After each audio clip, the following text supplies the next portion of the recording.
अनन्याश्चिन्तयन्तो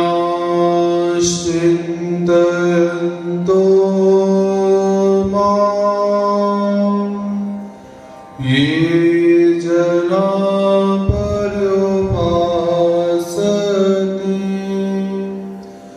तेषां नित्ययुक्तानां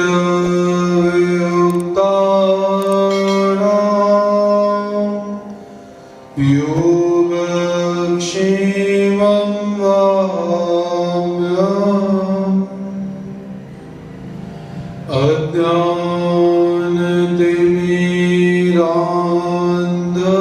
अज्ञानतिमिरान्धस्य ज्ञानाञ्जनशलाकया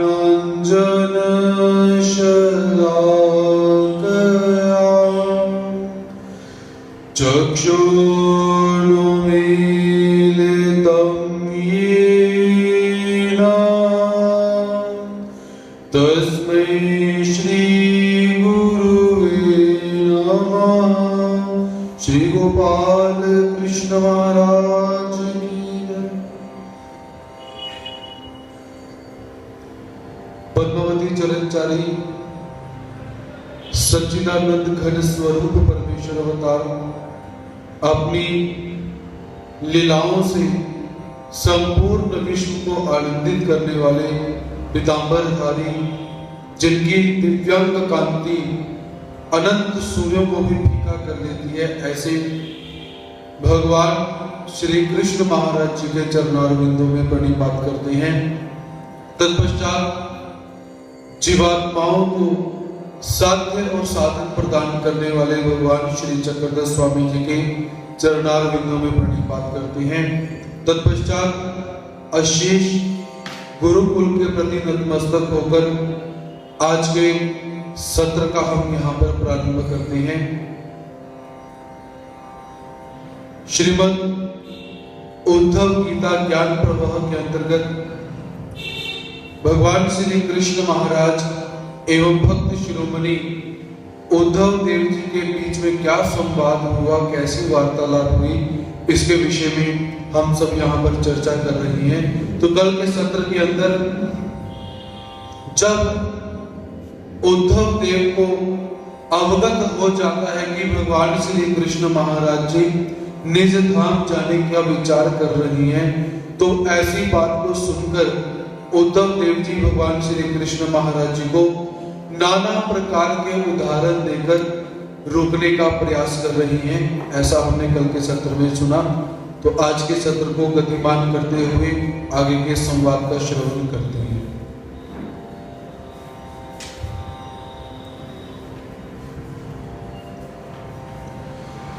मज आंग सेवे नाई पवाड़ू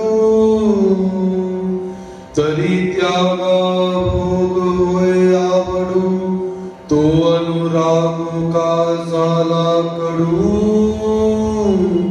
आता जीवित ना था। उद्धव देव जी भगवान श्री कृष्ण महाराज जी से कहते हैं कि हे जीवित नाथ, जीवित नाथ अर्थात कि आपके जीवित रहने से ही संपूर्ण भूत प्राणी जीवित हैं, आप नहीं तो कुछ भी नहीं। ऐसे ही जीवित नाथ, मुझको आपके शरीर की सेवा करने को प्राप्त नहीं होती, तो आप खान पान का और दान देने का त्याग कर देते हो। जिस दिन मैंने आपकी सेवा नहीं करी, तो उस दिन आप क्या करते हो? भोजन भी नहीं करते हो और दान भी नहीं देते हो। तो आज वह प्रेम कहाँ गया? मेरा इतना सम्मान आप किया करते थे कि आज उद्धव नहीं आए, उद्धव ने मेरी सेवा नहीं करी, तो मैं खाना पीना छोड़ दूंगा।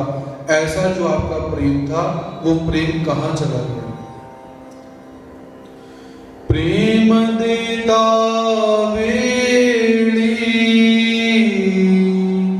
मासी संन्यधानाची भाष केली, ते का होजी सांडिली वेळू न लगता। और उद्धव कहते हैं कि ये प्रभु, प्रेम देते समय आपने मुझे सन्निधान में रहने का वचन दिया था। आपने कहा था कि हम तुम्हें प्रेम प्रदान कर रहे हैं और आज के बाद तुम मेरे सन्निधान में रहोगे, मेरे समक्ष रहोगे, मेरे समीप रहोगे, तो उस वादे को आप तुरंत ही क्यों भुला रहे हो? जब आपने मुझे वचन ही दे दिया कि तुम्हें मेरा सन्निधान मिलेगा ही मिलेगा, तो आज आप अपने वचन को क्यों भूल रहे हो, अर्थात मुझे अपने से दूर क्यों कर रहे हो? तो इसलिए हे प्रभु, अपने उस वचन को याद कीजिए जो वचन आपने मुझे प्रेम देते समय प्रदान किया था, उस वचन को याद कीजिए। आता देवो काई विसरले रानी पनी, एरवी तैची जाले बोलनी, जेमिया प्राणा दयावे मेलवनी, तो आविरही। और उद्धव कहते हैं कि हे प्रभु, आप राज्य करते हुए अब अपने प्रण को भूल गए हो। आपने द्वारका में राज्य किया तो राज्य का जो कार्यभार था बहुत अधिक था। शायद मुझे ऐसा लगता है कि उसके बीच में आपने जो प्रण किया था कि तुम्हें प्रेम देने के साथ साथ मैं सन्निधान भी तुम्हें प्रदान करूंगा, तो आप उस प्रण को भूल गए हो। उसी समय, अर्थात जिस समय आपने मुझे प्रेम दिया था, मैंने भी आपको एक वचन दिया था। आपने तो मुझे एक वचन दिया ही था कि तुम्हें संविधान प्रदान करूंगा, लेकिन एक वचन मैंने भी आपको दिया था, शायद आप उसको भी भूल रहे हो, कि यदि आपने मेरा परित्याग कर दिया तो आपके वियोग में मैं अपने प्राणों का त्याग कर दूंगा। ऐसा वचन मैंने भी आपको उस समय दिया हुआ था। तो आप अपने वचन को भी याद कीजिए और मेरे वचन को भी याद कीजिए। ऐसे उद्धव देव जी परमात्मा से निवेदन करते हैं। देवेसी जाल आवी टूटी, आपने आना नावी जीविताची पुटी, ऐसाची निरोपू शेवटी गोसावी दिदला।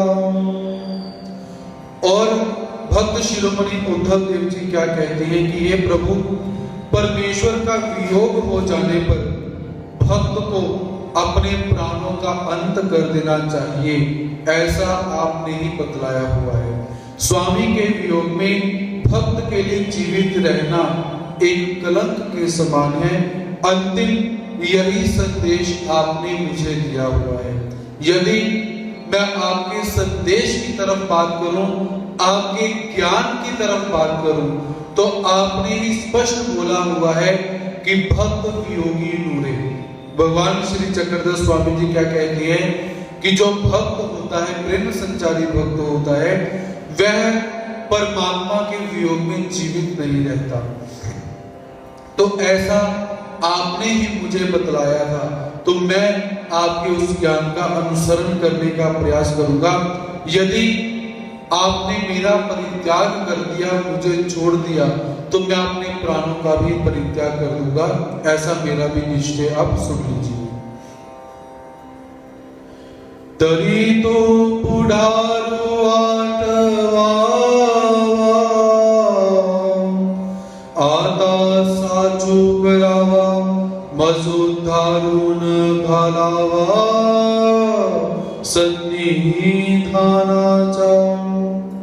इसलिए आपने जो वादा किया हुआ था उसे याद करके अब सत्य करके दिखलाइए। अर्थात आपने मुझे वचन दिया था, मेरे से वादा किया था कि हे उद्धव, प्रेम के साथ साथ मैं तुझे अपना सन्निधान भी दूंगा, और आप उस सन्निधान को समाप्त करते जा रहे हो। तो इसलिए अपने वादे को याद करो और उसे सत्य करके भी दिखलाइए। आगे चलकर कभी सन्निधान देंगे, ऐसी उधार बातें न करें। अर्थात आप मुझे आश्वासन दोगे कि तुम ज्ञान का अनुसरण करो, अनुसरण करने के पश्चात पुनः संबंध के अंदर मैं तुम्हें पुनः संविधान प्रदान करूंगा। लेकिन हे प्रभु, मुझे पुनः संबंध के अंदर संविधान नहीं चाहिए, मुझे अभी आपका संविधान चाहिए। इसलिए आप मेरे सामने उधार की बातें मत करो कि अब आचरण करो और आचरण करने के बाद पुनः तुम्हें मैं संविधान अवश्य दूंगा। मुझे आपकी ऐसी उधार की बातें नहीं चाहिए। मुझे तो अभी क्या चाहिए कि आप मेरा परित्याग न करें, मुझे अपने संविधान से दूर न करें। मैं ऐसा ही अभी चाहता हूं। तू सांडित करुणा करू तरी वाटत से गहवरू सांगा होजी माझा आभारू कवना घातला। उद्धव देव जी परमात्मा से पुनः निवेदन करते हुए कहते हैं कि हे करुणा सागर भगवान श्री कृष्ण महाराज जी, आपके वियोग की बातें सुनकर मेरा अंतःकरण व्यथित हो रहा है, मुझे घबराहट हो रही है, मेरा मन मचल रहा है। अतः आप ही बतलाएं कि आप मुझे किसके सुपुर्द करके जा रहे हो, कि जब आप चले जाओगे और मुझे मूर्छा आ जाएगी, मैं गिर जाऊंगा, तो मुझे कौन संभालने के लिए आएगा, ऐसा मुझे आप बतलाओ। काजुई हृदय ना फूटे प्राण तंतु न टूटे चोला का न फिटे या गढ़ रहे जाओ। और उद्धव परमात्मा से कहते हैं कि हे प्रभु, आपके वियोग के शब्द सुनकर मेरा हृदय फूट क्यों नहीं रहा है, अर्थात मेरे प्राण जो हैं वो अभी तक मेरे शरीर को क्यों नहीं छोड़ रहे। तात्पर्य कि आपका वियोग जैसे ही सुना, सुनते सार ही मेरी मृत्यु हो जानी चाहिए थी, लेकिन ऐसा क्यों नहीं हो रहा। मेरे प्राणों की गति समाप्त क्यों नहीं हो रही और आत्मा इस नश्वर शरीर का त्याग क्यों नहीं कर रही। क्योंकि जो प्रेम संचारी भक्त होता है वो परमात्मा का वियोग सुनने मात्र से ही अपने देह का त्याग कर देता है। ऐसा हमारे शास्त्रों के अंदर हमें प्राप्त होता है। तो उद्धव देव परमात्मा से यही निवेदन करते हैं कि हे प्रभु, आपके वियोग रूपी शब्दों को सुनकर मेरा हृदय क्यों नहीं फूट रहा, मेरी सांसों की जो गति है वह गति क्यों नहीं रुक रही, मेरा शरीर जो है, इस आत्मा की जो आत्मा है शरीर को क्यों नहीं छोड़ रही है, ये मुझे अभी तक समझ में नहीं आ रहा। तात्पर्य कि मुझे अभी तक मर जाना चाहिए था। इतनी बात करने के लिए, इतने प्रश्न करने के लिए मुझे जीवित नहीं रहना चाहिए था, मेरा देहांत हो जाता तो बहुत अच्छी बात थी। ऐसा उद्धव देव जी परमात्मा से निवेदन करते हैं। खडू चक्राची उतरंडी आजुई कान गड़बड़ी मेरू शिखरे के बिना फोड़ी इड़ा पिंगलाती। उद्धव कहते हैं कि हे प्रभु, शरीर में रहने वाले जो 6 प्रकार के चक्र होते हैं, उन चक्रों की प्रक्रिया जो है वो समाप्त क्यों नहीं हो रही। अर्थात ये जो 6 चक्र होते हैं, इनसे शरीर को ऊर्जा प्राप्त होती है, ये 6 चक्र कार्य करते हैं। तो मेरे शरीर के जो 6 चक्र हैं ये अभी तक रुक क्यों नहीं रहे। और इड़ा, पिंगला, सुषुम्ना, ये 3 प्रकार की नाड़ियां हमारे शरीर के अंदर काम करती है। तो ये नाड़ियां बंद क्यों नहीं हो रही हैं और मेरु शिखर क्यों नहीं फूट रहा है। जो मेरु पर्वत है, स्वर्ण पर्वत, वो पर्वत भी क्यों नहीं फूट रहा है। अर्थात वो पर्वत भी फूट जाना चाहिए, मेरे शरीर के 6 चक्र रुक जाने चाहिए। इड़ा, पिंगला और सुषुम्ना जो 3 प्रकार की नाड़ियां हमारे शरीर के अंदर रहती हैं, वो नाड़ियां भी कैसी है, बंद हो जानी चाहिए। अर्थात कि मेरी मृत्यु हो जानी चाहिए। किंतु ऐसा क्यों नहीं हो रहा, ऐसे उद्धव देव जी व्यथित हो रही है।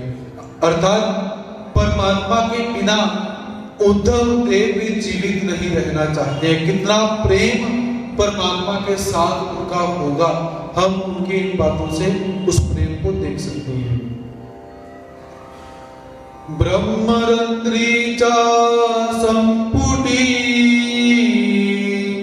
अजुई का वज्राग्नि नुठी कान जले कोठी या इंद्रियाची। और उद्धव कहते हैं कि हे परमात्मन, बड़े आश्चर्य की बात है कि मेरु ब्रह्मरंध्री के मूल के वज्र जो है उसमें अग्नि प्रज्वलित क्यों नहीं हो रही है। मेरे शरीर के अंदर जो ब्रह्मरंध्र है, जहां पर अमृत की कला चलती रहती है, तो उसमें आग क्यों नहीं लग रही, उसमें अग्नि क्यों प्रज्वलित नहीं हो रही, और यह इंद्रिय समुदाय जलकर भस्म क्यों नहीं हो रहा। मेरी आंखों में आग क्यों नहीं लग रही, कानों में आग क्यों नहीं लग रही, मेरी जीभ के अंदर आग क्यों नहीं लग रही। इन 5 कर्मेंद्रियों के ऊपर और 5 ही कर्मेंद्रियों के ऊपर, ज्ञान इंद्रियों के ऊपर क्या है, अग्नि लग जानी चाहिए, आग लग जानी चाहिए, तो ऐसा क्यों नहीं हो रहा। तो मृत्यु का जाला कामा देवी सरला की हाथी रू मोड़ला अंत काचा। हे करुणा सागर, मेरी जो मृत्यु है वो कहां चली गई है। इस समय ऐसी स्थिति के अंदर मृत्यु को शीघ्र आ जाना चाहिए था और मुझे मार देना चाहिए था। वो मेरी मृत्यु कहां चली गई, मुझे क्यों भूल गई। क्या यमराज के शस्त्र नष्ट हो चुके हैं? क्या यमराज मेरे घर का द्वार भूल चुके हैं? क्या यमराज के पास कोई शस्त्र नहीं रहा? ऐसे उद्धव देव जी करुण भाव के अंदर रुदन करते हुए परमात्मा से अपने दुख को प्रकट करते हैं, व्याख्यान करते हैं कि कालाची देश बड़ी वाचिता माझे नाव नाही की पंचतत्व पातिला तो ही जी तुझे निविदय। उद्धव देव जी कहते हैं कि हे दयालु प्रभु, क्या काल की यादी में मेरा नाम लिखा ही नहीं है कि जो काल ने एक रजिस्टर लगाकर रखा हुआ है उसके अंदर नाम लिखकर रखे हुए हैं कि इसकी मृत्यु अब आएगी, इसकी मृत्यु अब आएगी, इसकी मृत्यु अब आएगी। तो क्या काल की उस यादी में मेरा नाम लिखा ही नहीं गया? जो काल मेरे ऊपर हावी नहीं होता, मुझे मृत्यु प्रदान नहीं करता, या आपके वियोग विरह से काल को ही मृत्यु हो गई, या मैं ऐसा समझूं कि काल को जब पता चला कि आप निज धाम जाने वाले हो, वो काल ही मृत्यु के द्वारा ग्रसित हो गया है, वो काल ही मर चुका है।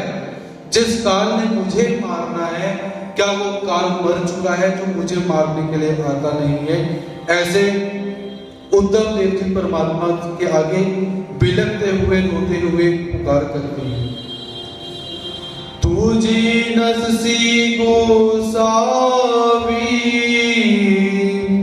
तरी मी आपन पे मिरवी हे जी मजबरवी काई शलाक्यता। उद्धव देव जी कहते हैं कि हे प्रभु, आपके वियोग में मेरा जीवित रहना ही मेरे लिए शर्म की बात है कि आप यदि चले जाओगे और मैं जिंदा रह गया तो मेरे लिए बहुत शर्म की बात है, लघुत्व की बात है, सौभाग्यहीनता की बात है। और मैं ऐसे शर्मसार कर्म करके जीना नहीं चाहता। या तो मुझे अपने साथ ले जाइए, या तो मुझे मृत्यु प्रदान कर दीजिए, या तो आप अपने जाने का जो विचार है उस विचार को छोड़ दीजिए। आप इनमें से कोई भी काम कर सकते हैं। शयनासन भोजनी तुते परमात्म्याति सांडुनी आम्ही भगत राहो कैसेनी सांगे चैतन्य नाथा।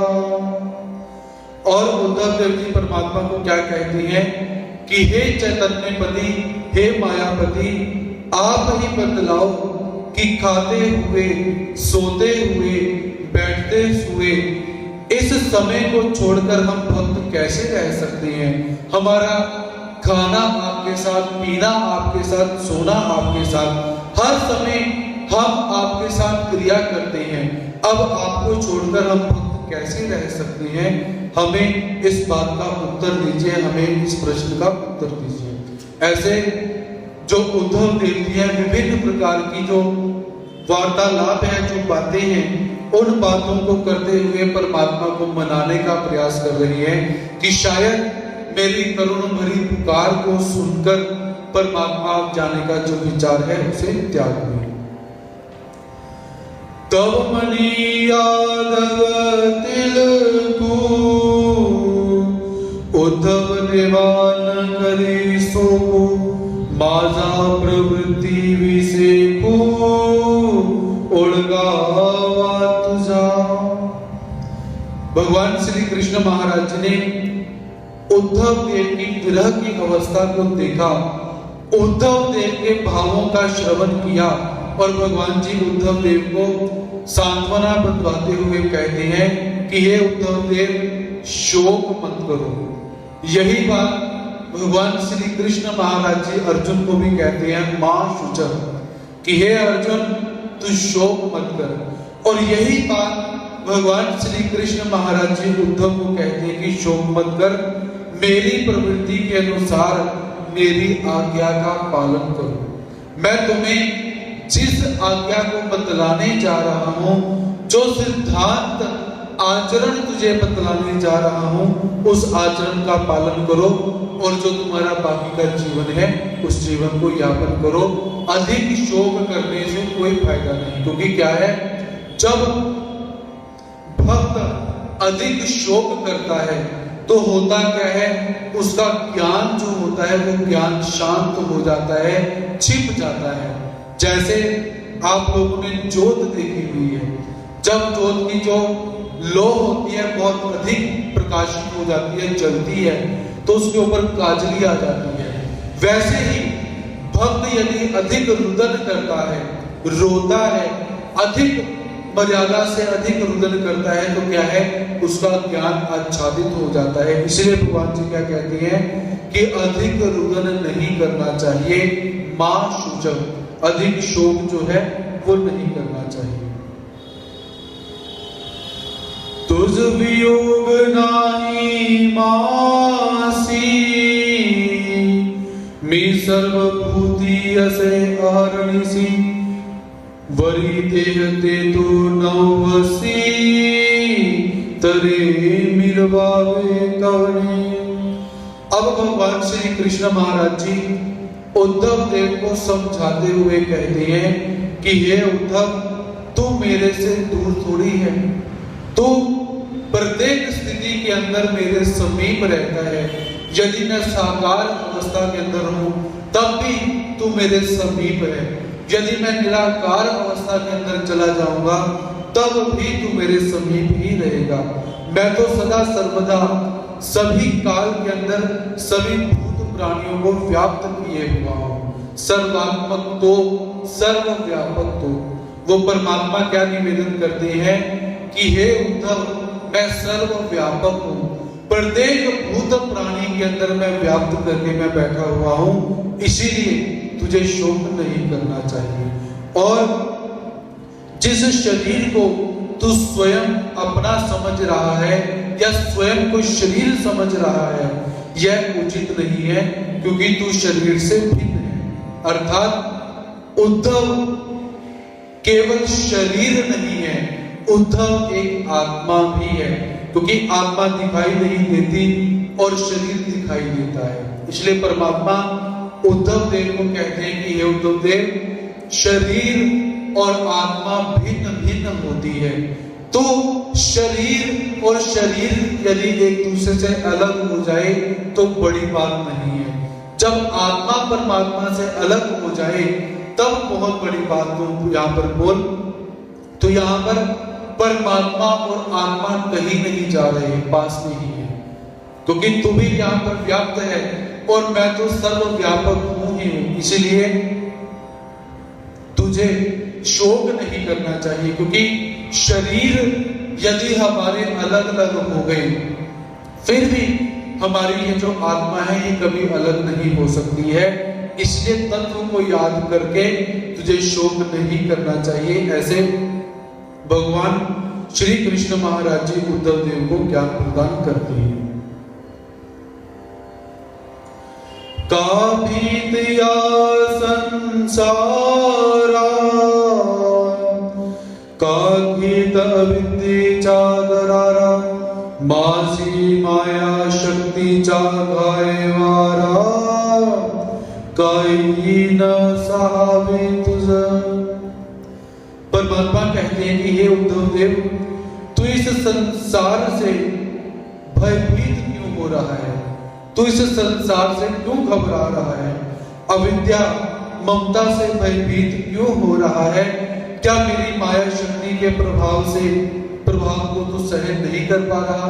क्या मेरी माया शक्ति के सामने तू असमर्थ हो रहा है? ऐसा प्रश्न भगवान श्री कृष्ण महाराज जी उद्धव से बोलते हैं, क्योंकि ये जो मोह का जाल होता है इसे माया जाल कहा जाता है। जब भक्त ज्ञान से परिपूर्ण हो जाए, जब उसे इस बात का ज्ञान हो जाए कि परमात्मा सर्वव्यापक है, सर्वात्मक है, सर्वतीत है, सर्वकर्ता है, शुद्ध है या बुद्ध है, परमात्मा का जो स्वरूप कैसा है, जब भक्त को पता चल जाता है तो भक्त कभी शोक नहीं करता। तो उद्धव देव को परमात्मा बोलते हैं, भाई तुझे आज माया ने अपने चक्कर में डाल लिया हुआ है, क्या मेरी माया का प्रभाव तेरे ऊपर भी पड़ गया? ऐसा भगवान श्री कृष्ण महाराज जी उद्धव देव को प्रश्न करते हैं। तब मनि भगत जग जेठी तुझे मुकुटुचे जाती मीहेड़ सियाओ पड़ी शोक जाले। तो भगवान श्री कृष्ण महाराज जी की बात को सुनकर उद्धव देव जी कहते हैं कि हे प्रभु, आपके श्री मुकुट की माला पहनकर मैं इस शोक जाल को स्वाभाविक ही नष्ट कर सकता हूं।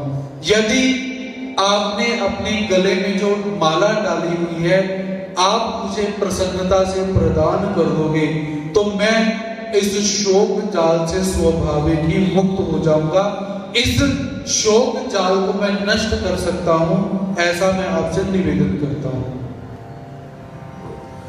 तुझी माल घाली गड़ा तरी महामोहाते बांधे दड़ा भूगोड़ा काचा खड़ा लोलवी संसारुआ।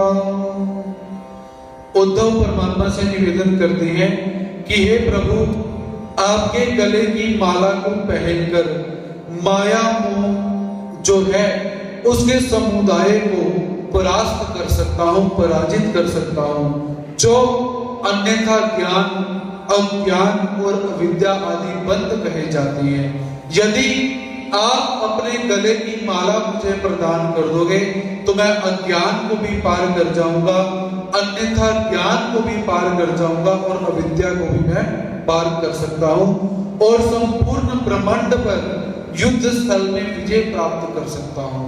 अर्थात यदि आप अपने गले की ये जो माला है मुझे आप प्रदान कर दें, तो यहाँ पर परमात्मा को जो पुष्प समर्पित किए जाते हैं उन पुष्पों का महात्म्य यहाँ पर बतलाया जा रहा है कि जब आप कभी मंदिर आते हो तो मंदिर आने के बाद आपका जन्मदिन होता है और परमात्मा को धारण की हुई माला गुरुजी प्रसन्नता से आपके गले में डालते हैं, तो आपको क्या लगता है कि ये क्या है, हम क्या करें? यहाँ की माला उतार कर हमारे गले में डाल दी। लेकिन उद्धव उसी माला की बात करते हैं। उद्धव देव जी क्या कहते हैं कि हे प्रभु, आप यदि अपने गले की माला मुझे प्रदान कर दो तो ब्रह्मांड पर यदि कोई युद्ध भी छिड़ जाए तो मैं उस युद्ध पर भी विजय प्राप्त करूं। ये माया और मोह कौन सी बड़ी बात है। तात्पर्यार्थ, परमात्मा को यदि पुष्प समर्पित कर दिया जाए तो उस पुष्प के अंदर भी सामर्थ्य आ जाता है, और वो पुष्प यदि प्रसाद रूप में हमें प्राप्त हो जाए तो धन्य मानिए। ये नहीं कि उसको प्रसाद में मुझे ने फल दे दिए और मुझे फूल दिया। क्योंकि आज के समय में क्या है, एक बहुत बड़ी कुरीति मैं और देखता हूं कि जब भक्तों को प्रसाद दिया जाता है, जैसे आपको मैंने पहले भी एक बात बोली थी, इस मंच से मैं सत्य बोलने की कोशिश करूंगा, सत्य बोलने का ही उद्यम करूंगा। तो जब प्रसाद दिया जाता है तो प्रसाद देते समय क्या है, हाथ में वस्तु देखती है कि क्या मिला, और दूसरे भक्त को क्या मिला ये भी निरीक्षण किया जाता है, देखा जाता है। और कहीं गलती से दूसरे व्यक्ति को कुछ अधिक दे दिया गया हो और हमें कुछ कम दे दिया गया हो तो मन में वो बात खटकनी शुरू हो जाती है। तो याद रखिए, जब ऐसी स्थिति कभी हमारे जीवन में आई होगी, आपके जीवन में आई होगी, तो याद रखना आपने प्रसाद नहीं लिया, आपने फल लिए, या आपने जो भी पदार्थ होंगे वो पदार्थ आपको गुरुजी ने दिए, वो प्रसाद नहीं दिया। प्रसाद क्या होता है, तीन पोटा आंतुर समाये तो प्रसाद, जो 3 उंगल के बीच में समाहित हो जाए, ऐसे उठाया और ऐसे दे दिया, उसे प्रसाद कहा जाता है। और प्रसन्न होगी दिखला तो प्रसाद, प्रसन्नता से जो दे दिया जाए, जो शब्द के अंदर क्या है, वो चाहे पत्ता ही क्यों ना हो, वो चाहे फूल ही क्यों ना हो, वो प्रसाद कहा जाता है। लेकिन आज के समय में क्या कुरीतियां चल पड़ी हैं, तो गुरुजी ने उसे तो ज्यादा प्रसाद दे दिया, मुझे तो दिया ही नहीं, या अपनी इच्छा से ही थैली में भर के लेकर चले जाते हैं, हम प्रसाद लेकर जा रहे हैं। याद रखिए, आप वस्तु लेकर जा रहे हो, प्रसाद लेकर नहीं जा रहे हो। तो उद्धव परमात्मा से सोना चांदी नहीं मांग रहे, परमात्मा से वैभव नहीं मांग रहे, और उद्धव देव ने परमात्मा को यह नहीं बोल दिया कि ये भगवान जी सोने की द्वारका पड़ी है, मुझे राजा बना दो, डुबोनी क्यों है। उद्धव ने परमात्मा से ये नहीं कहा कि हे प्रभु आपको तो जाना ही पड़ेगा, ब्रह्मदेव ने आकर आपको निवेदन कर दिया है, दुर्वासा ऋषि ने आपको शाप दे दिया हुआ है, आपको तो जाना ही पड़ेगा, फिर आप इसकी सोने की द्वारका क्यों डुबा रहे हो, मेरे को दे दो, मैं संभालता हूं, अच्छी तरह से संभालूंगा। ऐसा नहीं है। लेकिन उद्धव परमात्मा से मांगते हैं, क्या मांगते हैं, पहले सेवा, कि आप चले जाओगे हम सेवा किसकी करेंगे, हम बिस्तर किसका डालेंगे, भोजन की जूठी थाली किसकी उठाएंगे, जूठा प्रसाद किसका लेंगे, किसके उतरे हुए वस्त्र हम पहनेंगे, किसके गले की माला हमें पहनने को मिलेगी, ये मांगते हैं। इसे कहा जाता है भक्त। और कुछ हमारे जैसे भक्त भी होते हैं, वो कैसे कि जाएंगे और कहेंगे कि हमें भक्त बोलो, हमारा नाम नहीं लेना, हमें भक्त जी बोलकर आप उच्चारित किया करो, क्योंकि हम भक्त हैं, हम पुराने हैं। ऐसे भक्त परमात्मा के बहुत सारे हैं। लेकिन यदि परमात्मा को प्राप्त करना है तो हमें उद्धव देव जी जैसा भक्त बनना पड़ेगा। ऐसे भगत जी बहुत घूम रहे हैं, जिनके पास पैसा भी है और जिनके पास संपत्ति भी है, उपाधियां भी है, लोग मानते भी हैं, सब कुछ है, लेकिन परमात्मा को ऐसे भगत जी नहीं चाहिए।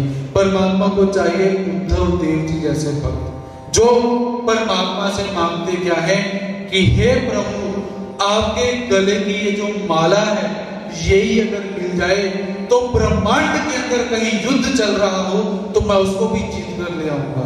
एक आपकी प्रसन्नता प्राप्त हो जाए, एक प्रसाद प्राप्त हो जाए, बस और मुझे कुछ भी नहीं चाहिए। और भी उद्धव परमात्मा से कुछ मांगते हैं, वो भी आगे के ओवियों के अंदर हम उनका अध्ययन करते हैं। तुझिया लेपनाचिया भूरी मी अहंकारा दे गुनारी घायो हानोनी उतरी दाता दाती अविंदे जी। और उद्धव देव परमात्मा से क्या मांगती है कि हे प्रभु, आपकी श्री मूर्ति का अनुलेपन, जो आपकी श्री मूर्ति के ऊपर उबटना लगाया गया हुआ है, उसका लेप किया गया हुआ है आपके बदन के ऊपर, मैं उस अनुलेपन को चाहता हूं।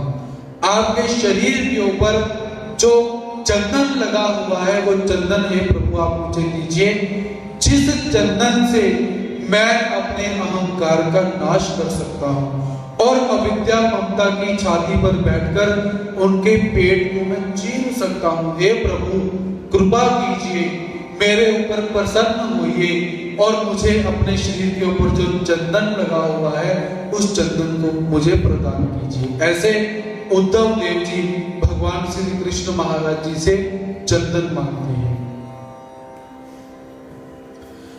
तुझी आंग सी की बेड़ी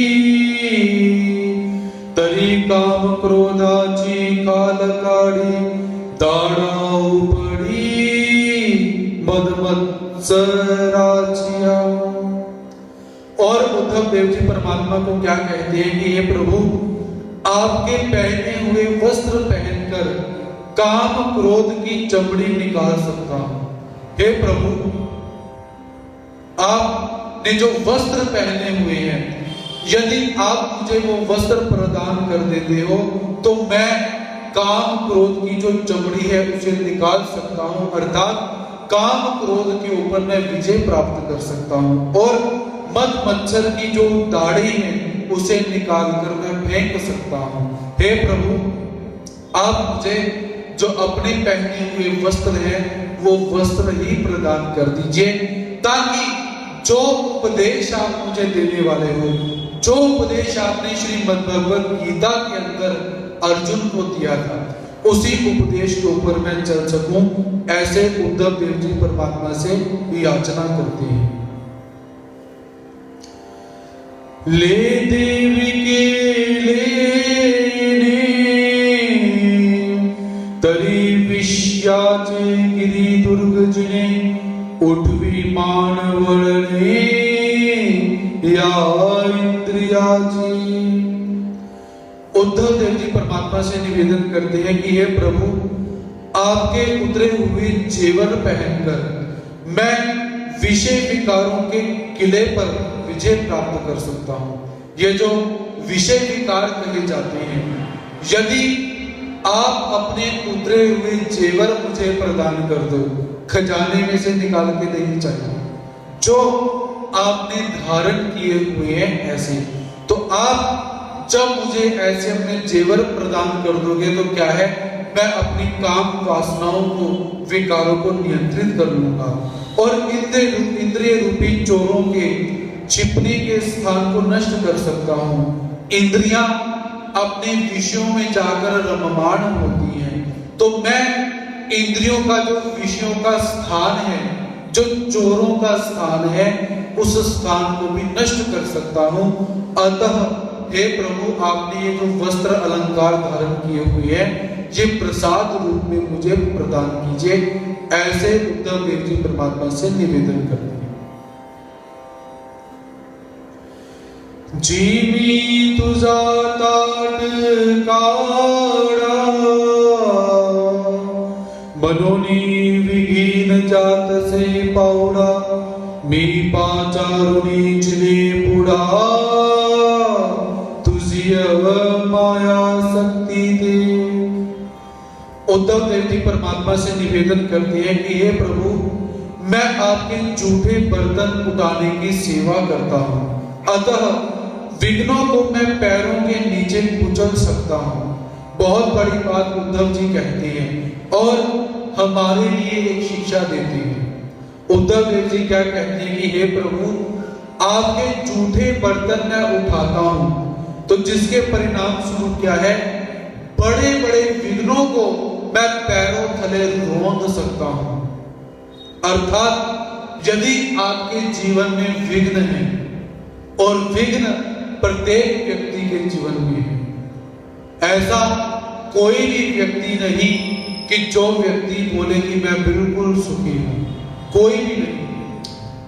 आप किसी भी बड़े श्रीमंत के पास चले जाइए, आपको बाहर से दिखेगा कि व्यक्ति बहुत सुखी है, हमसे ज्यादा बहुत सुखी है, लेकिन जब आप उस व्यक्ति के साथ मिलते हो, उसके साथ बैठते हो, उठते हो, तो आपको लगता है कि ये तो हमारे से भी ज्यादा दुखी है, इसको भी बहुत कष्ट है, इसको भी विघ्न आते हैं। तो यहाँ पर उद्धव देव जी एक बात बतलाती है कि हे प्रभु, आपके जूठे बर्तन में यदि उठा लो तो कोई भी बड़ा विघ्न क्यों ना आ जाए, मैं उसे पैरों तले रोंद कर नष्ट कर सकता हूं। इतना कॉन्फिडेंस लेकर उद्धव देव जी बोलती हैं। तो शिक्षा हमें क्या मिलती है, यदि आपके जीवन में भी कुछ कष्ट है, आपके जीवन में भी यदि दुख है, यदि आपके जीवन में भी विघ्न आते हैं, तो मंदिर में जाकर बर्तनों की सेवा कीजिए। ऐसे ही नहीं, हमारे गुरुजन हमें बार बार बोलते हैं कि मंदिर आओ और सेवा करो, मंदिर आओ और सेवा करो। ऐसे ही नहीं, प्रमाणित चीजें हैं।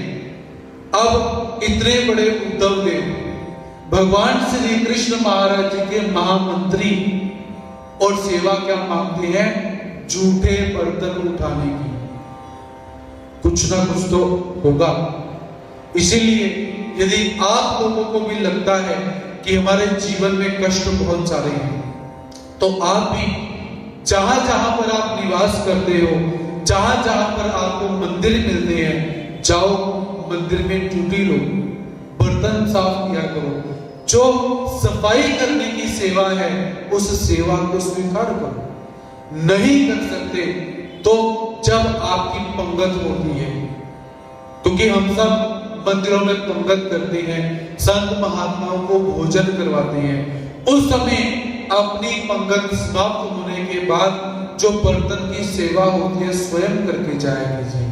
सबके बर्तन धो। भगत जी हैं जो भगत बैठकर भोजन कर रहे हैं, उनके बर्तन भी धो। तो देखो, आपके जीवन के अंदर जो दुर्गम स्थिति आ जाती है, कभी विघ्न आ जाते हैं, कभी दुख आ जाते हैं, कभी कष्ट आ जाती है, उसमें कितना रिलीफ आपको मिलेगा। लेकिन हम सब की एक दुर्दशा क्या है, हम सबका एक दुर्दैव क्या है, हम दुख आने पर पंडितों के पास जाना पसंद करते हैं, उनको पैसा देकर पैसा बर्बाद करना पसंद करते हैं, समय बर्बाद करना पसंद करते हैं। लेकिन जो एक सहज स्वभाव के अंदर उपाय आपको बताया जाए, हम नहीं ग्रहण करते। और यहाँ पर जितने भक्त सुन रहे हैं, कोई बोले कि छोटी सी तो बात बोली गुरुजी ने, आज से पहले भी बड़े आए, वो बोलते कि सेवा करो, सेवा करो, सेवा करो, बर्तन धोया करो, झाड़ू मारा करो, पोछा किया करो। बहुत लोगों ने बोला, इन्होंने भी बोल दिया, क्या करो। ऐसी धारणा हम सब अवश्य धारण किए अभी बैठे हुए होंगे, अब बदल जाए तो बात अलग है, लेकिन ये भाव हमारे मन में जरूर आया होगा। लेकिन याद रखिए, इस बात को आचार्य श्री कवीश्वर व्यास जी लिख रहे हैं, और इस बात को भक्त शिरोमणि उद्धव देव जी भगवान श्री कृष्ण महाराज जी के सामने बोलते हैं, तो इस बात में कुछ होगा। इसीलिए अपने जीवन में धारण करो, जहां भी धार्मिक स्थल दिखाई दे, जब भी सेवा की बात निकलती है, हम अक्सर क्या बोलते हैं, जब भी कभी किसी से बात करके देखो, भाई सेवा में तो सिख धर्म बहुत आगे है, मिट्टी पाओ, हमने नहीं करनी, सिख धर्म बहुत आगे है, किसी भगत को बोलो जी ऐसे ऐसे उपाय स्वरूप या सेवा किया करो, बर्तन की सेवा है या बाहर चप्पलों की सेवा हो गई, सफाई की सेवा है, उसी समय सेवा के अंदर सिख धर्म तो बहुत आगे है। मतलब हमारे सामने बात करोगे तो हमारे सिर से निकल जाएगी, अंदर नहीं जाएगी, और हम पल्ला झाड़ देते हैं। वो तो करते हैं, अरे वो तो करते ही हैं, तुम कब करोगे? जब तुम करोगे तब कुछ फायदा होगा। वो तो कर ही रहे हैं, जाकर देखो। शिक्षा ग्रहण करनी चाहिए, लेकिन तब्दीली परिवर्तन तब आएगा जब उस विधि को, उस नियम को अपने ऊपर लागू करेंगे। मैं अपने ऊपर लागू करूंगा, आप अपने ऊपर लागू करेंगे, तब जाकर कुछ परिवर्तन होगा। नहीं, वो तो कर रही है, कल भी करते थे, आज भी कर रहे हैं, कल भी करेंगे। हमारी भी स्थिति ऐसी ही है, हम भी कल करते थे, आज भी कर रही है, कल भी करेंगे। फर्क सिर्फ इतना है, वो सेवा करते हैं और हम बातें करते हैं। करते हम भी हैं, बातें करवा लो, जितनी करवा सकते हो उतनी करवा लो, लेकिन सेवा हमसे नहीं हो पाती। शायद परमात्मा ही नहीं चाहते कि इन भक्तों का कुछ कष्ट दूर हो, इन भक्तों का कुछ दुख दूर हो जाए, शायद परमात्मा ही नहीं चाहते। आपको छोटी सी बात बतलाना चाहूंगा, सेवा का महत्व भी प्रैक्टिकल, क्योंकि अनुभव एक ऐसी चीज होती है जो हर व्यक्ति को क्षण प्रतिक्षण नई नई अनुभव प्राप्त होती है। तो आप सबको एक बात बतलाना चाहूंगा कि सेवा का एक महत्व क्या होता है, क्योंकि परमात्मा भी तभी कुछ देते हैं जब आप निष्काम भाव से सेवा करते हो। आप लोगों ने महानुभाव आश्रम शिक्षण संस्था बम्बोरी, आप तकरीबन सब लोग गए होंगे, तो वहां पर जो एक बहुत बड़ा एक मंदिर बना हुआ है जहां पर पोथी होती है, गीता भवन उसे कहा जाता है, वहीं पर पंगत होती है और ऊपर वहीं पर देव पूजा होती है। तो वहां पर जो बाहर बहुत बड़ा एक फर्श लगा हुआ है, मार्बल लगा हुआ है, मेरी और परम पूज्य परमानंदीय श्रद्धेय श्री रोहन मुनि दादाजी सातारकर, हम दोनों की मामा जी ने सेवा लगाई कि झाड़ू मारकर पोछा लगाना है, और हम बहुत खुश थे उस सेवा के अंदर, क्योंकि टेंशन कोई नहीं है, पाबंदियां कोई नहीं। वो सेवा मामा जी ने प्रदान करी, हम करते रहे। कुछ समय के बाद मामा जी के मन में एक विचार आ जाता है कि ये पढ़े लिखे बच्चे हैं, इन्हें कहीं और पर लगाना चाहिए, कुछ बड़े कारभार के अंदर इनको लगाना चाहिए, मैंने तो इनको कहां पर लगा दिया हुआ है।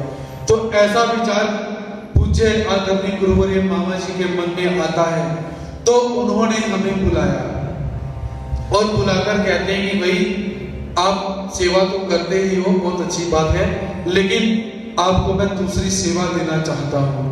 वो सेवा क्या थी? पहला काम था बैंक का जो काम, सेवा को व्यापार कहा जाता है महाराष्ट्र में। तो महाराष्ट्र के जितने भी हमारे आश्रम हैं, आश्रमों के अंदर आप कभी किसी महात्मा जी को फोन करोगे कि महात्मा जी क्या कर रहे हो, वो बोलेंगे व्यापार कर रहे हैं। व्यापार मतलब सेवा कर रहे हैं। तो पूज्य श्री मामा जी ने कहा भाई ऐसे है, बैंक का बहुत सारा काम रहता है, तो आपको मैं बैंक की ड्यूटी देना चाहता हूं। तो मामा जी ने सारा हमें दिखाया, समझाया। तो समझने के बाद मामा जी कहते करोगे? हमने कहा हमसे नहीं हो पाए, क्योंकि बहुत बड़ी जिम्मेदारी है, और हमने कहा कि हम अपने उस व्यापार में बहुत प्रसन्न है, बहुत खुश है। तो मामा जी कहते ठीक है जाओ, हम चले। कुछ समय बीता, मामा जी के मन में फिर वही बात अभी तक खटक रही है कि ये इस काम के लिए नहीं बने हुए हैं, इनको कुछ और देना चाहिए। उन्होंने फिर बुलाया। अब वो हमें कहते हैं कि भाई अंदर बहुत बड़े जो फिल्टर है, 600 लोगों का पानी फिल्टर होता है, बहुत बड़ा एक मशीन लग चुकी है। अब उसकी टाइमिंग नोट करनी होती है, पूरे आश्रम में पानी भरना होता है, उसकी सफाई रहती है, उसके लिए भी कोई अच्छा व्यक्ति चाहिए। तो आप इस सेवा कार्य को छोड़कर उस मशीन को मेंटेन करने का काम ले लो, क्योंकि पानी हर समय चाहिए, जब खत्म हो जाएगा तब भी चाहिए, रात को भी चाहिए, सुबह भी चाहिए, तो मुझे लगता है कि ये सेवा आपको देनी चाहिए। हमने फिर कहा कि रात को कौन जागे, यहाँ पर 1 घंटा काम किया, सो जाओ आराम से। तो फिर भी हमने मामा जी को कहा कि हम अपनी इस सेवा में बहुत प्रसन्न हैं। हम फिर चले गए। अब मामा जी ने देखा कि शायद ये काम से भाग रहे हैं, तो फिर मामा जी ने हमें उस काम से हटाने के लिए क्या किया, मामा जी ने हम सफाई करके जाए और छोटे छोटे बच्चे स्कूल से आकर रोटी खाते थे, मामा जी ने कहा जाओ उस फर्श के ऊपर बैठ के रोटी खाओ।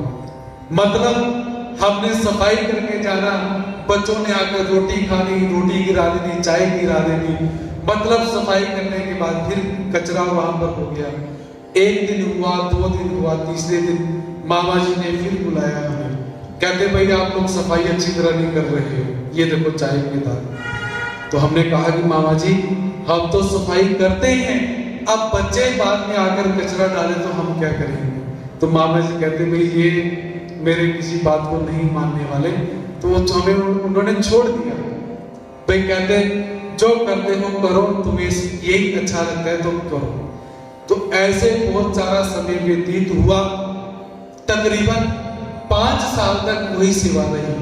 और वहां के जो पढ़े लिखे कुछ हमारे मित्र लोग थे, वो हमें क्या कहते थे कि शास्त्री जी, आचार्य जी, अगर शास्त्री जी बन के पोचा मारना है तो बिना शास्त्री करके भी पोचा मार सकते हो, ऐसे हमें वो बोला करते थे। लेकिन आज वो भी देखते हैं और आज हम भी देखते हैं कि निष्काम सेवा का परमात्मा क्या फल देती है।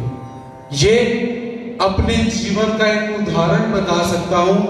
नहीं तो जब मामा जी के पास छुट्टी लेने के लिए जाओ ना कि मामा जी वो मंदिर ऐसे ऐसे है, वहां पर हमारी जरूरत है, तो वहां के जो बड़े हमारे गुरु जी हैं और वहां के जो बड़े लोग हैं वो कहते क्या कर मंदिर संभालो, मामा जी कहते जाके पट्टी में बैठ के पढ़ाई करो, अभी मंदिर संभालने के लिए दौड़ते हो, नहीं जाने देते। मतलब कि हमारे गुरु जी से भी पहले मामा जी का ऑर्डर चलता है। और जब मैं मामा जी के पास गया कि मामा जी क्या आपकी आज्ञा है, कहते यशस्वी भव जाओ, रोका नहीं। यद्यपि मेरी पढ़ाई पूरी नहीं हुई उस समय, और मैं अपने मन में क्या विचार कर रहा हूं कि मेरी आचार्य खत्म होने वाली है, तो मैं ब्रह्म विद्या शास्त्र को और अच्छी तरह से पढ़ने का प्रयास करूंगा, क्योंकि मेरी ब्रह्म विद्या भी पूरी नहीं हुई, छोड़नी पड़ी बीच में से। तो ऐसी स्थिति में अपना विचार को छोड़कर मामा जी ने आज्ञा दी कि भाई जाओ।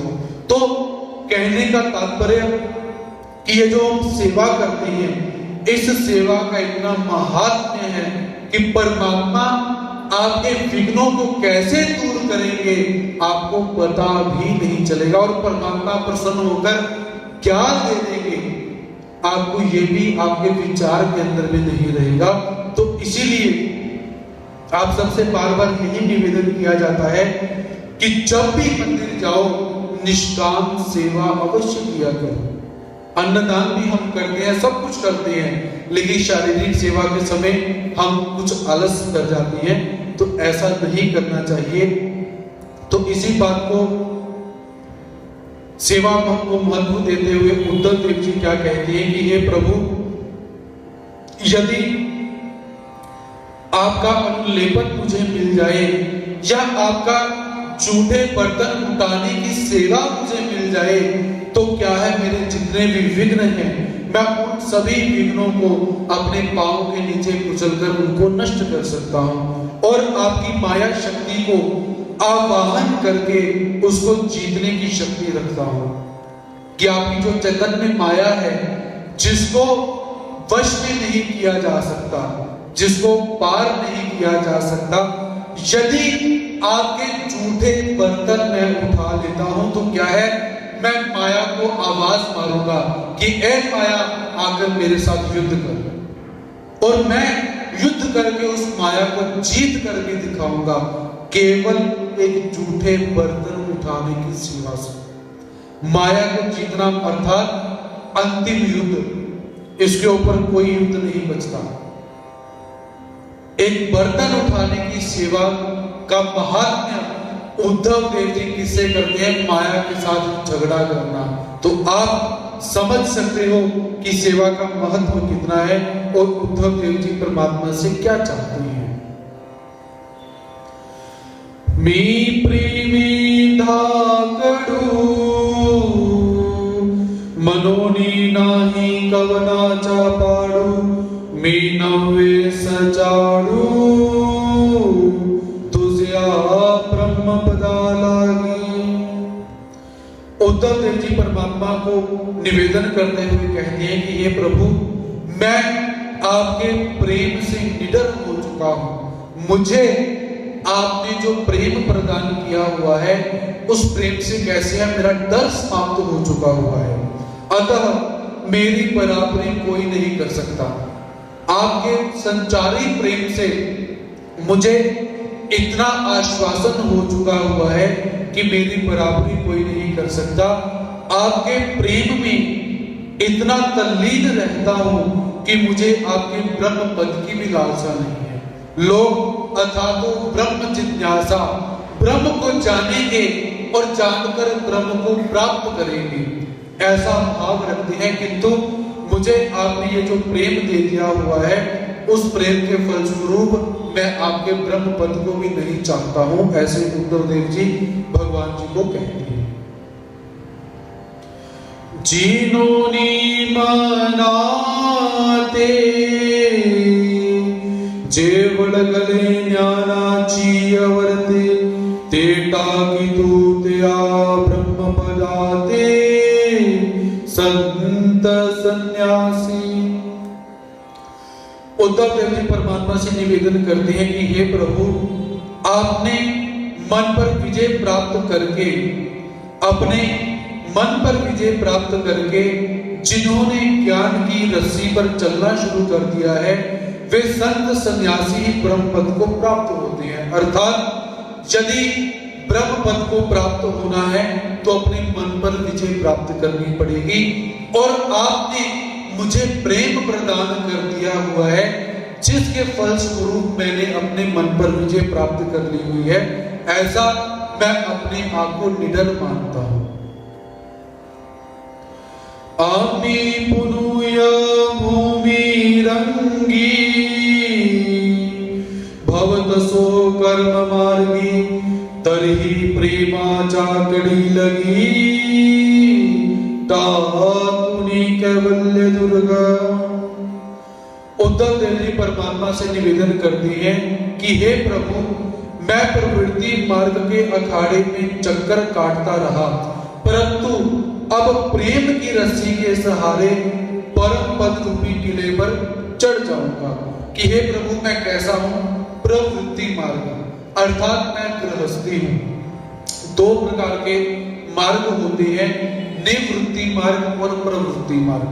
निवृत्ति मार्ग अर्थात जो संन्यास मार्ग होता है उसे निवृत्ति मार्ग कहा जाता है, और जो गृहस्थ आश्रमियों का मार्ग होता है उसे प्रवृत्ति मार्ग कहा जाता है। तो उद्धव देव जी कहते हैं कि हे प्रभु, मैं प्रवृत्ति मार्ग के अखाड़े में चक्कर काटता रहा, किंतु जब आपने मुझे अपना प्रेम प्रदान किया तो आपके प्रेम को प्रदान प्राप्त करके मैं आपके कैवल्य पद को प्राप्त कर जाऊंगा, ऐसा मुझे लगता है। भगताची मिळली होईल तुझी कथेची दिवे लावणी तरी स्वभावी फुटेल मी हळणी अज्ञान तमाची। उद्धव देव जी परमात्मा से निवेदन करते हुए कहते हैं कि हे प्रभु, भक्तों के मिलाप से आपकी कथा की दिवाली प्रकाशित होती है। अर्थात जब भक्त मिलकर बैठते हैं तो उस समय क्या है, वह आपकी कथा करते हैं। तो आपकी कथा करने से क्या हो जाता है, ज्ञान का प्रकाश प्रकाशित होता है। तो मानो ऐसे लगता है कि आज दिवाली है, क्योंकि दिवाली में क्या होता है, प्रकाश निकलता है, प्रकाश उत्सव होता है। तो जब भक्त मिलकर बैठते हैं प्रभु की कथा करते हैं, हरि चर्चा करते हैं, तो वह दिन कैसा होता है? दिवाली के समान। और जिससे क्या हो जाता है कि स्वाभाविक ही अज्ञान समाप्त हो जाता है। जैसे एक कमरा है, वो कमरा 10 बरस से बंद पड़ा हुआ है और उसमें 10 बरस से अंधकार पड़ा हुआ है। आप उस कमरे में गए, आपने मोमबत्ती जलाई, तो क्या मोमबत्ती का प्रकाश ये कहेगा कि ये 10 साल से इसमें अंधकार है, मैं तो 11 साल बाद ही प्रकाश दूंगा? कभी नहीं। जैसे ही आपने मोमबत्ती जलाई, दिया जलाया, उसी समय वहां पर प्रकाश हो जाता है। तो वैसे ही जहां पर परमात्मा की कथा वार्ता होती है, भक्त मिलते हैं, वहां पर दिवाली हो जाती है, ज्ञान का प्रकाश प्रकाशित होता है और अज्ञान का अंधकार समाप्त हो जाता है। अर्थात साधु संतों का मिलाप होना चाहिए, और साधु संतों के मिलाप होने से जब हरि कथा हो जाती है तो ज्ञान के प्रकाश से क्या है? अज्ञान रूपी अंधकार समाप्त हो जाता है। तो उद्धव देव परमात्मा से निवेदन करते हैं कि मेरे जीवन के अंदर भी ऐसी स्थिति उत्पन्न हुई, आप मुझे मिले और मेरे जीवन के अंदर का जो अंधकार था वो समाप्त हुआ और मुझे प्रकाश प्राप्त हुआ। मनोनी माया शक्ति किरुनागवे परिहे विरह व्यथा न सावे तरी आता गाय करावे ते को सावी सांगतु। उद्धव देव जी परमात्मा को कहते हैं कि हे दीनबंधु, यह माया शक्ति मेरा कुछ भी बिगाड़ नहीं सकती है, परंतु आपके विरह का जो दुख है उसे मैं सहन नहीं कर सकता। क्योंकि भगवान जी कहते हैं कि उद्धव, क्या माया शक्ति तेरे ऊपर हावी हो रही है? तो उद्धव कहते हैं कि हे प्रभु, आपका सन्निधान मुझे मिल जाए, आपके वस्त्र, माला, अनुलेपन मुझे मिल जाए तो मैं माया को भी हरा दूंगा। मेरे में इतना सामर्थ्य है, किंतु आपके विरह अग्नि को मैं सहन नहीं कर सकता। आप मुझे छोड़कर जाओगे और उस दुख को, मैं व्यथा को सहन नहीं कर सकता। अब मेरा कर्तव्य क्या है? उस कर्तव्य को मुझे बतलाओ, मुझे क्या करना चाहिए? तव कैवल्य नाथे मणि तले तुआ प्रेमाचेरी बड़े माया चक्र चिंतले हे फुड़े किरू। तो उद्धव देव के ऐसे प्रश्नों को सुनकर उत्तर देते हुए भगवान श्री कृष्ण महाराज जी कहते हैं कि ये उद्धव, तू प्रेम की शक्ति से इस माया चक्र पर विजय प्राप्त कर सकता है, यह निश्चित है। तूने जितनी भी बातें करी हैं कि मैं माया के साथ ऐसे झगड़ सकता हूँ, मैं माया पर ऐसे विजय प्राप्त कर सकता हूँ, मैं ये कर सकता हूँ, मैं वो कर सकता हूँ, ऐसा हो जाएगा। तो भगवान जी कहते हैं कि हे उद्धव, जो जो तूने बातें करी हैं वो सारी की सारी कैसे हैं? सच है, निश्चित तू माया को जीत सकता है।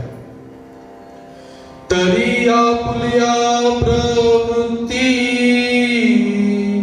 तुझ सांगीन वियोगी ची स्थिति ते आई के भगत चक्रवर्ती अवधान देवनी। और भगवान श्री कृष्ण महाराज जी कहते हैं कि हे भक्तराज उद्धव देव, मैं अपनी प्रवृत्ति के अनुसार मेरे वियोग में रहने की अस्थि परी सुनाता हूं, तो उसे ध्यान से सुन। मेरे जाने के बाद तुझे वियोग पैदा हो जाएगा। उस वियोग के अंदर तुझे रहना कैसे है? रहने की जो पद्धति होती है अस्थि परी, अस्थि परी अर्थात असन्यासी परी। हमने रहना कैसे है, चलना कैसे है, बोलना कैसे है, आचरण कैसे करना है, क्या करना है और क्या नहीं करना है, इसे कहा जाता है असली परी। तो भगवान जी कहते हैं कि वो असली परी मैं तुझे सुनाता हूं, उसे ध्यान से सुन। ये एक ऐसी ही असली परी भगवान श्री चक्रधर स्वामी जी ने आचार्य श्री नागदेव जी को भी बतलाई हुई है। वो भी अस्थि परी कभी समय आया तो उसका भी हम श्रवण करेंगे। तो जो लोग कहते हैं कि भगवान श्री कृष्ण महाराज जी की अस्थि परी है ही नहीं, क्योंकि भगवान जी क्या कहते हैं, लड़ो और मरो, माम अनुस्मर युद्ध करो। तो क्या भगवान जी की अस्थि परी को करना चाहिए?